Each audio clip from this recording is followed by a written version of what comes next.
Site of Super Bowl 56 hanging out in Los Angeles is Brack, Alex Clancy. He's back holding things down in Phoenix. It's Locked On Cardinals. And which Super Bowl team can the Cardinals copy this offseason to bolster their roster? And what's the most insane Kyler Murray take we've seen? There's a side of this thing that's just absolutely silly town. And why won't Larry Fitzgerald say he's retired? Why won't he do it? We'll get into all of that. It's Locked On Cardinals, part of your Locked On Podcast Network.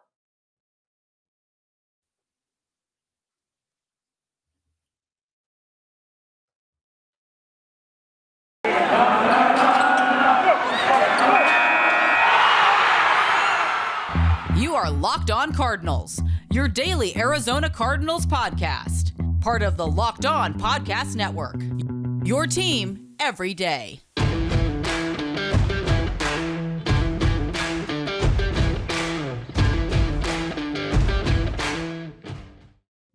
What's going on? Rise up, Red Sea. It's Brack. It's Alex Clancy. It's Locked On Cardinals. This episode of the podcast is brought to you by our friends over at Get Upside. Just download the free Get Upside app. Use the promo code Touchdown. Get 25 cents per gallon or more cash back and your first tank. Super Bowl just a couple days away. The Los Angeles Rams, Cincinnati Bengals. There's so many ties to the Cardinals. Who cares? I did see a good tweet that said this looks like your franchise mode in Madden. It's like year 3 or year 4 down the road. That's the Super Bowl matchup. It's just kind of random to have LA and Cincinnati. But two teams that like similarities with the Cardinals. The Bengals have surpassed the Cardinals as far as their rebuild. They were a year behind, and here they are in year 2 of Joe Burrow. And then you have the Los Angeles Rams who, are aggressive each and every offseason, spend a lot of money, have made some splashy moves. They even do it during the regular season. And I want to get into, which team can the Arizona Cardinals kind of copy their homework as far as how they can take their, franchise to the next step. I know a lot of people aren't feeling that as how things ended in the desert. But, looking at it, Alex, some people would say, oh, you've got the rookie contract still. I know that Kyler Murray's probably posturing and making his way towards a big payday, but you can still kind of utilize that as far as when that's going to kick in. You can still have that rookie contract. So you would say, yeah, it's got to be the Bengals, right? They're going to build like Cincinnati. But I look at it as the way that they've spent money and the contracts that they've signed and the amount of free agents that they're staring down this offseason, they probably need to take an approach like the Los Angeles Rams. And the key cog to that reasoning is Steve Keim just needs to kind of take any of like the hard work out of it and just go after proven commodities, which you have to kind of spend premium dollars on. I guess. Yeah. There's two ways to look at it. You're right, because the way that the Bengals were constructed and the way that the Rams were constructed were completely different. Obviously, homegrown, the majority of them, T. Higgins and Jamar Chase, Joe Burrow, Joe Mixon, even though Joe Mixon probably shouldn't have dropped to them in the second round with the video that came out. They got lucky, I guess, in a football sense to get him in the second round. But there's a salary cap, Allegedly. You get more players. Yeah, Aaron Freeman. You get more players of impact if you can draft well and then sign free agents also. I get it. And the Rams, if the Rams lose on Sunday, it's a holy Armageddon for the future moment. Because that means that they've got there close twice over the last, 5 years or 4 years, and they haven't won, and they should have won, and now they have nothing for the future. That means that they're going to completely reverse course. They're probably going to have to trade some of their assets. They're probably going to have to, unwind all the things that have been wound up with all the trade assets they gave away. So yeah, in theory, it sounds great. Yeah, let's go get some people that, instead of keeping a first round pick, trading for somebody that is producing, but 100% of the time, that person that you're bringing in makes more per year than the person you're going to be drafting. Right. Yeah, as far as Los Angeles is concerned, and I heard Luke Braun from Locked On NFL and Locked On Vikings kind of spin it this way, and I tend to agree with him that the Rams just don't value draft picks like most franchises do. Like, they're just like, look, we can go out there and we can get proven commodities. We can get our franchise quarterback. We can go get a shutdown corner in Jalen Ramsey. We can get all the things that we need to build our team around and then fill in the gaps otherwise. They just don't value the draft picks as much as other franchises do. So if it's worth it to the Jaguars, then and you're willing to give me this Ramsey guy, then let's do it, because we value that way more than we value guys that project to be big time players. I mean, that's the difference between the Rams under Jeff Fisher and the Rams under Sean McVay. Right.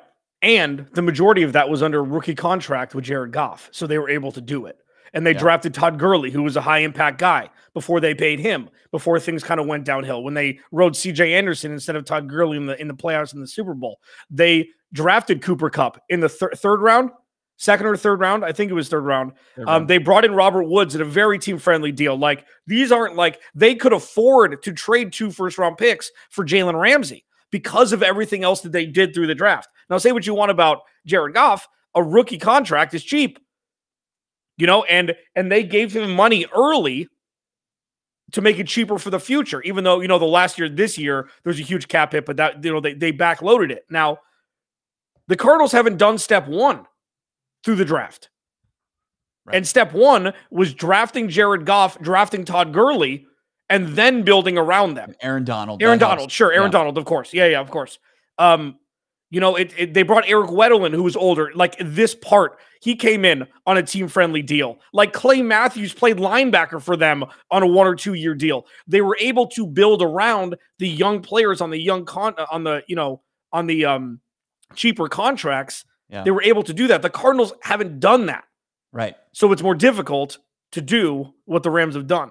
They haven't gotten to that point where they can trade 2 firsts for somebody. Yeah. I mean, as far as when I look at team building and what I appreciate more and how, if I were to ever do it, which I never will, unless it's on Madden football, the romantic idea is you build through the draft, right? And that's what Cincinnati has done, and how they were able to kind of find bridges and stopgaps and guys that made impacts this season in order to get there, especially in the defensive secondary.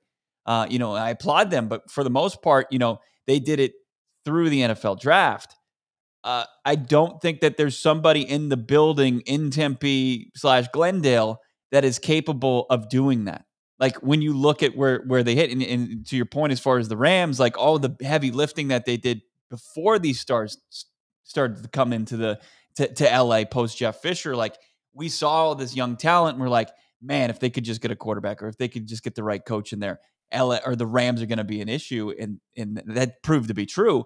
I just don't think that the Arizona Cardinals GM Steve Keim are capable of doing it that way. I think the approach has to be an all-in, chips in the middle of the table. As far as the 23rd overall pick, as much as I'd like to see them find an early impact maker there, he hasn't been able to do that. Why not trade it at this point? Why not trade it? Trade it. Yeah. Get a guy. Bring a guy in that can play right now. Bring a guy in right now. See, the thing is, I mean, yeah, in theory, I mean, that makes rational sense, and it could also jettison the future of the franchise when they fire him if it doesn't work next year. So that would be a selfish move on Steve Keim's part because of his inability to draft. That's like taking Tums 4 times a day because you know that you're going to eat a 5x5 from In-N-Out every night for dinner. It's like, you know what?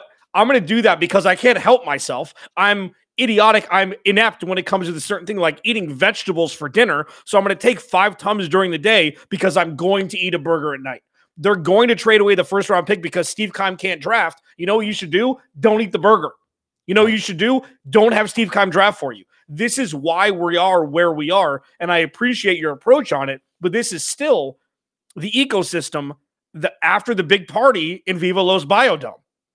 They still have to pick up the cigarette butts and the floaties and get the ecosystem back in order, and that has to be sans Steve Keim. And again, if anybody, my DMs are open on Twitter. I tweeted this out. If anybody finds Steve Keim anywhere, have him shoot me a message because I'd love to interview him. Is he out here? I don't know. I think this is this summer beard hibernation time for Steve Keim, where he won't, resurface until all of this is kind of subsided, and he can come in and, show us this shiny object that he traded for to make up for it. A lot of work to do. We've hit peak silly season as far as this Kyler Murray story's gone. I've heard some things as far as, thoughts, all speculation at this point. Nobody has any kind of concrete idea of what's going on with Kyler. We've heard from a couple of his teammates, his former teammates. But on the other side of that, we've got other fan bases, other people who report for these teams that are salivating. I've seen some trade scenarios. I just want to read them off to you. We can laugh. We can raise our eyebrows. We can even maybe we can start to talk about some of them as something that we might even entertain. I don't know. We'll see. But Cardinals fans, you buy gas, right? Let's simplify things out. Let's get you some cash back in your pocket because gas prices are skyrocketing. Why not get some money back? Get Upside. Our listeners are earning cash back for every gallon of gas every time they fill up. Just download the free Get Upside app, the App Store, Google Play right now. Use the promo code Touchdown for 25 cents per gallon or more on your first fill up. Cash back. Don't pay full price at the pump any longer. Get cash back using Get Upside. Just download the app for free. Use the promo code Touchdown for 25 cents per gallon or more on your first tank. Some people who drive a lot, they're making $200-$300 cash back a year. And you can cash out anytime. There's no catch. You get the cash added to your bank account, PayPal. You can even put it on an e-gift card from Amazon or other brands. Just download the free Get Upside app. Use the promo code Touchdown. Get 25 cents per gallon or more cash back on your first tank. That's the code Touchdown. Bo Brock, Alex Clancy, Locked On Cardinals, part of your Locked On Podcast Network, your team every day. I'm out here in Los Angeles, part of our Super Week coverage. Great interviews coming your way. I'm going to catch up with Sam Odshow. Going to catch up with former Arizona Cardinals quarterback and ASU quarterback Jake Plummer. Going to talk to Brandon Marshall later today. There's going to be lots of great guests, great content. Make sure not only you're subscribed to the Locked On Cardinals YouTube page, but also Locked On NFL for all that great content coming your way from Super Week. I'll tell you what, Brandon Marshall has made a meteoric rise into a great figurehead talking sports. Like Brandon Marshall, his transformation, like in the public eye, like even more so, like that was right before, mental health was at the forefront of everything. Like the forefront, mental health is the same as physical health, like we're in now. And that was before that. And what he went through in Miami, and then, Chicago, he just became like this poster child for, what, if you work at it, good things can still happen for you. And look at what he's done with his life. He is excellent on TV. Like I'm very jealous that you're going to get to talk to him. Like we don't get starstruck or anything like that anymore. They're just people who tend to be exemplary at their craft. But I would love to spend 20 minutes with Brandon Marshall. Man, that would be fun. It's going to be a great interview. Yeah, can't wait. Talk to him about him being such an advocate for mental health. And, Calvin Ridley was a big story this year, a guy that could be available, on the trade market, but he took a mental break from the Falcons in the middle of their season. And if it weren't for Brandon Marshall, I don't think that would have been covered or reacted to the way it was this season in 2021, 2022. The Arizona Cardinals, their franchise quarterback purged his social media accounts. He unfollowed on Twitter and Instagram the team. Sources close to Kyler, I've heard they call it sports crap, sports S. I don't know what that means, but it was from the other side of Kyler Murray's life. So I'm sure they think of football as just sports crap in general. But on the other side of this are people that would jump at the chance to bring on Kyler Murray. Like I'm starting to see, Alex, the NFL top 100s, which you and I both don't buy into those lists, but it's the peers. It's the NFL players that are creating this list. And Kyler Murray's in the top 10 in some of them. He's in the top 20. And there's people in the Cardinals fan base that are just saying cut bait, which is the most preposterous thing I've heard this offseason, among everything else. I mean, the fact we haven't heard from the general manager, how things ended with the coaching staff, all the things. That's the most absurd thing I've ever heard, is to cut bait on their quarterback after his third season, still under his rookie deal, staring down an extension. But with all that, there's been a couple trade scenarios. Do we dare entertain any of these? Look at these. Bring it. There's a ton of quarterback hungry teams. We forget an organization that position's been as futile as it gets. The Arizona Cardinals would first off, let me put this disclaimer out here. If Steve Keim or anybody that would be involved in trading Kyler Murray would be fired yesterday if they entertain anything like this, Michael, at least you would hope so. You would hope so. We have to put that disclaimer too. Like, you would hope so because of where we are right now. Yeah. Eagles. Nope. Kyler Murray. This is what they get. I'm just going to say it, even though you've already poo-pooed it. Jalen Hurts, Kenneth Gainwell, the running back out of Memphis. 2 first-round picks. Not enough.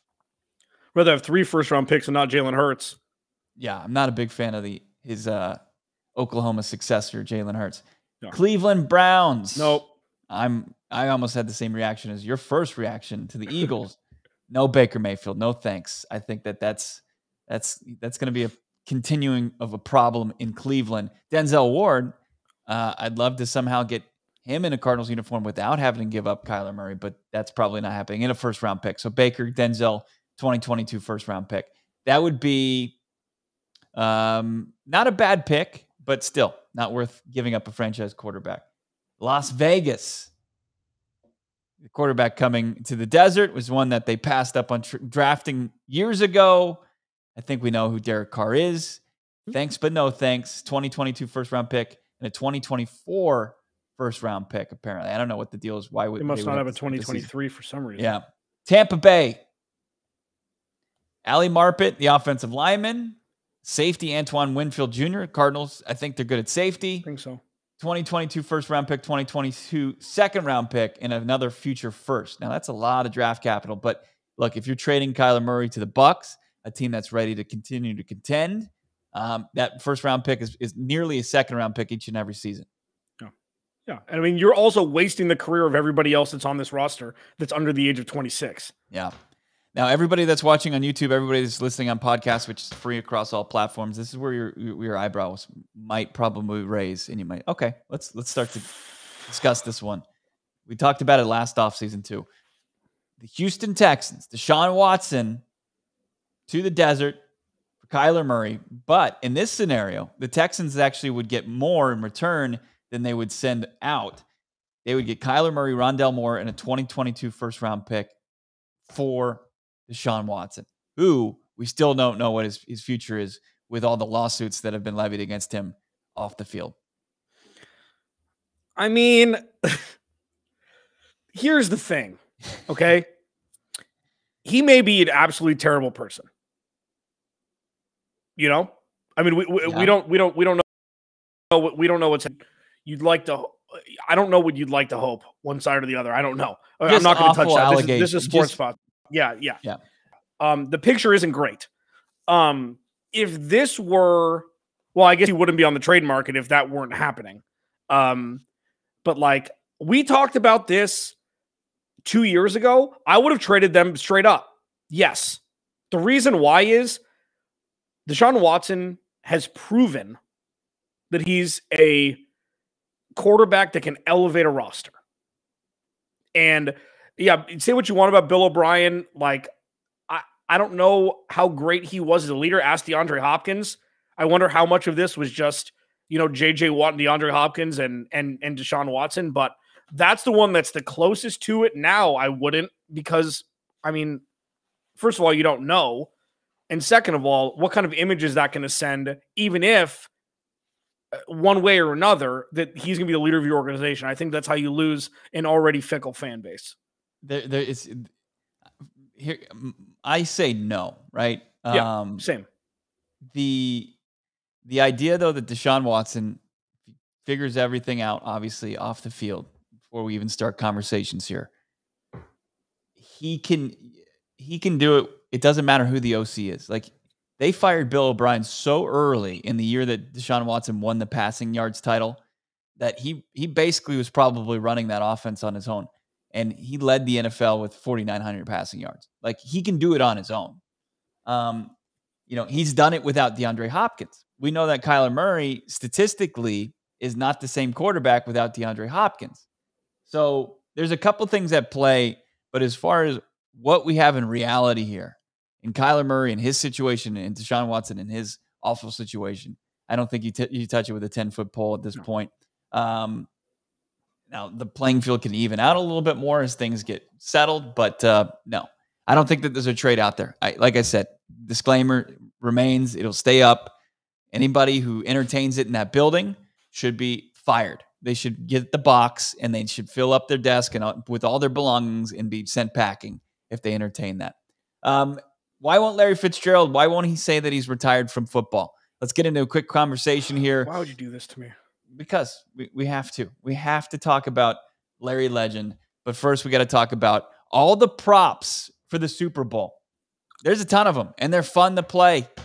I mean, some incredible props out there, from the coin toss to what color the Gatorade's going to be, over under as far as total receiving yards for some of these players, now, passing yards. Really quick, this is a live read, but have you heard about the woman who's singing the national anthem, how she sings it in record speed?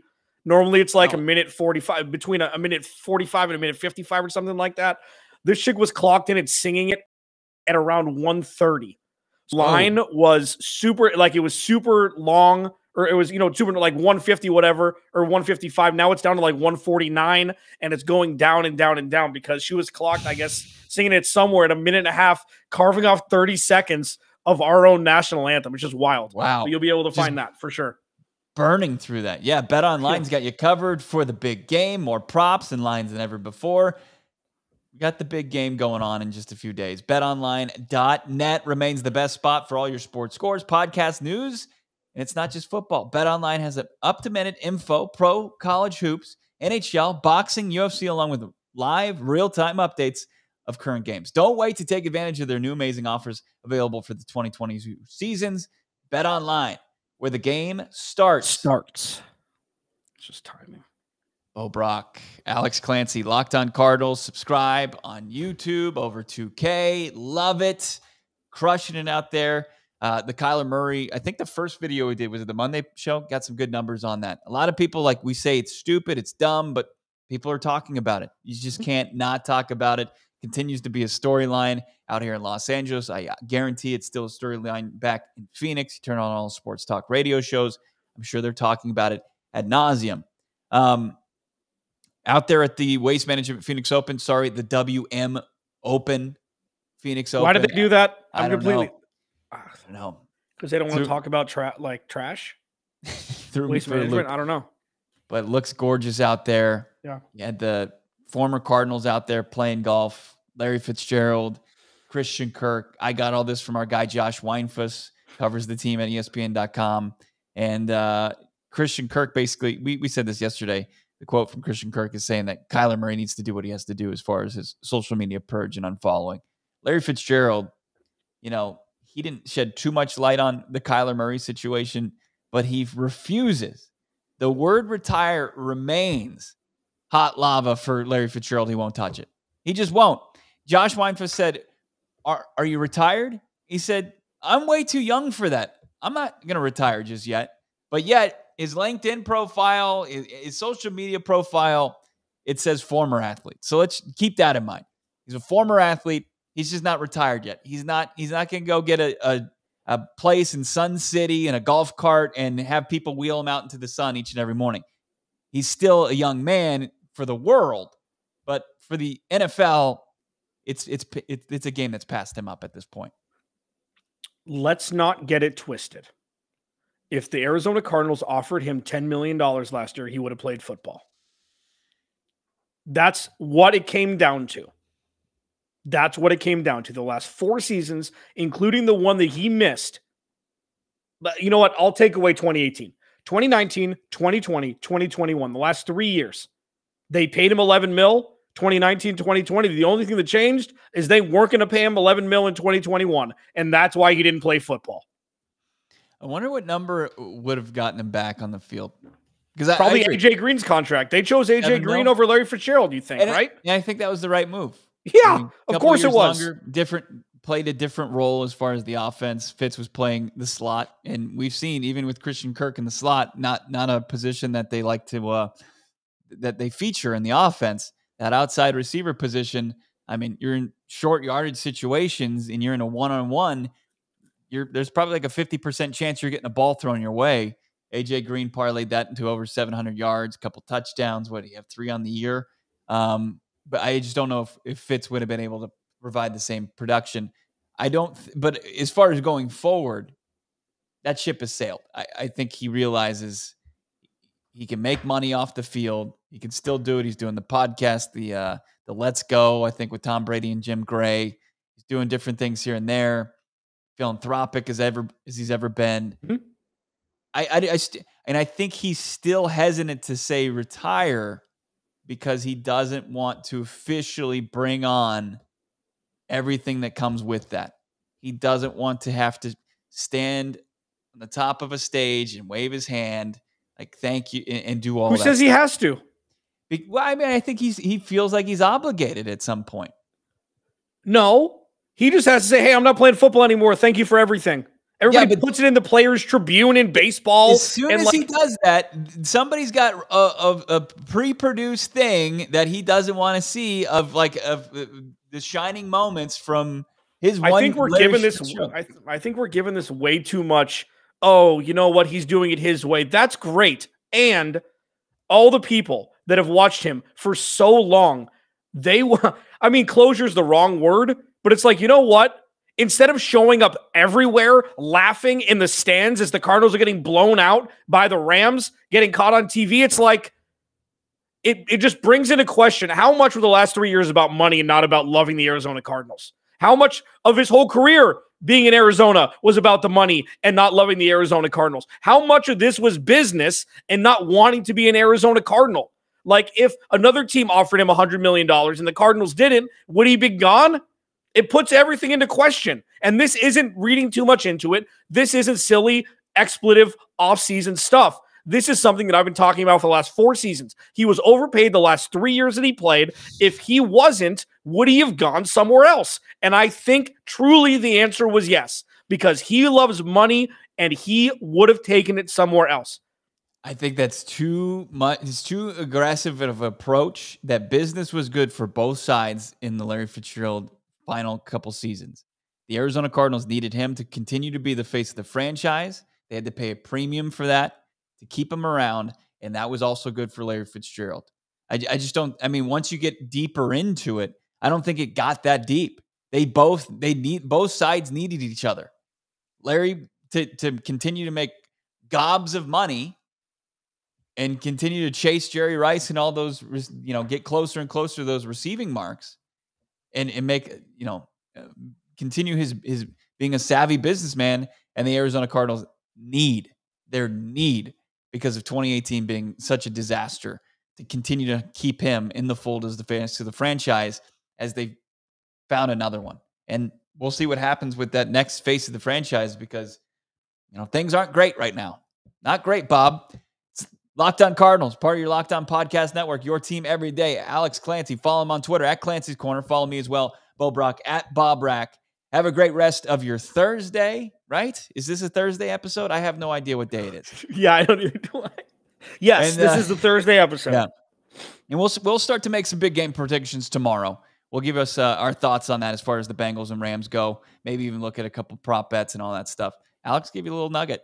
As far as maybe where to put some smart money. I've got my winner. I mean, there's no, I'm just, spoiler alert, Odell Beckham, 5 catches? Are you kidding me?